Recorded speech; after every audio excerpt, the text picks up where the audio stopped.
सगळं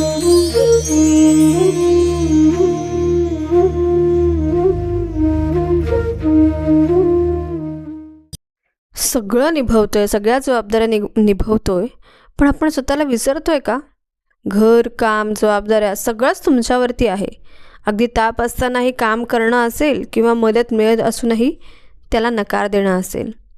स्वतःसाठी वेळ घेतला की अपराधीपणाची भावना येते का बरं?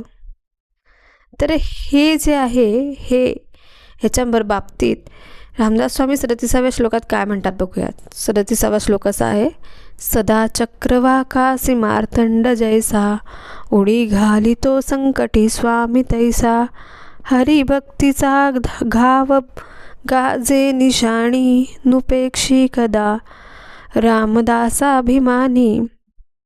जसं चक्रवाक पक्षासाठी सूर्योदय किंवा सूर्याची किरणंही मिलनामध्ये मदत करतात, तसेच भक्तांना संकटातून बाहेर काढण्यासाठी मार्ग उपलब्ध करून देणं असेल, मदत वेळच्या वेळी मिळवून देणं असेल आणि वेगवेगळ्या स्वरूपामध्ये ही मदत देण्यासाठी भगवंत येत असतो. हरिभक्तीचा गजर मनामध्ये चालत असेल, काम करताना प्रपंच सांभाळताना सुद्धा हरिभक्ती किंवा भगवंताचं जर का नामस्मरण चालू असेल तर प्रभू रामचंद्र भक्तांची कधीच उपेक्षा करत नाहीत.